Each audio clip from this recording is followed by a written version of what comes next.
Pour la petite histoire, cette constitution avait été suspendue par le détenteur de l'exécutif à l'époque, 2 jours seulement après son adoption.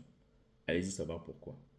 Depuis que le débat sur le projet définitif de constitution a commencé, il y a de nombreux juristes qui considèrent que ce projet de constitution ne consacre pas une véritable séparation des pouvoirs, une séparation des pouvoirs effective.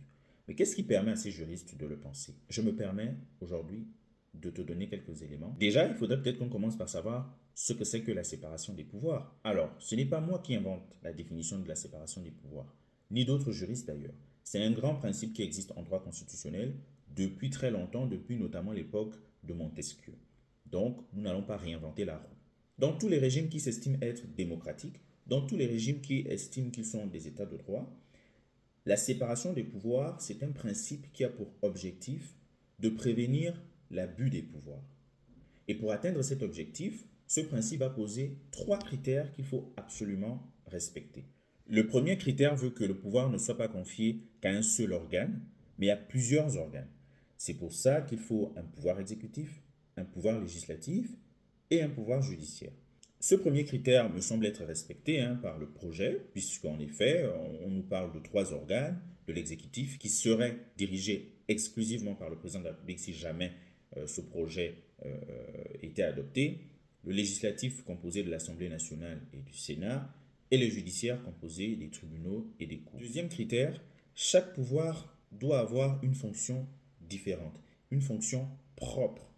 Dans notre projet de constitution, le judiciaire sanctionne quand la loi n'est pas respectée. Le législatif, on va dire, fabrique la loi.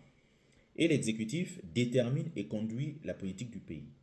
Mais en plus de cela, on va remarquer aussi que l'exécutif peut être à l'initiative de la fabrication de la loi. C'est-à-dire qu'il peut demander lui-même que la loi soit fabriquée.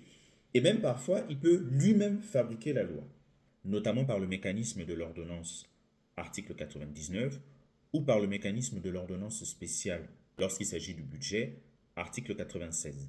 Donc ici, on voit bien que la fonction de la fabrication de la loi, c'est réservé au législatif, mais que parfois, l'exécutif, en plus de sa fonction propre, peut aussi, exceptionnellement, avoir la fonction du législatif. Le troisième critère à respecter, c'est que chaque pouvoir doit être le contrepoids l'un de l'autre. Or, si le président de la République peut dissoudre l'Assemblée nationale, donc l'exécutif peut freiner le législatif en cas d'abus, c'est ce que nous dit l'article 62 de ce projet définitif. Qu'est-ce que le législatif peut faire contre l'exécutif ou le président de la République en cas d'abus? Il est difficile de voir dans les dispositions de ce projet définitif quel est le mécanisme qui est mis en place pour que le législatif puisse éventuellement freiner l'exécutif.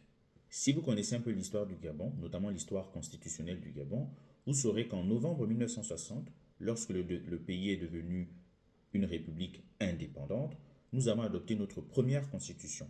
Et cette première constitution prévoyait, justement pour le législatif, ce qu'on appelle une motion de censure à l'encontre de l'exécutif. Donc c'était là un moyen par lequel le pouvoir législatif, l'Assemblée nationale, pouvait freiner le pouvoir exécutif. Pour la petite histoire, cette constitution avait été suspendue par le détenteur de l'exécutif à l'époque, 2 jours seulement après son adoption. Allez-y savoir pourquoi.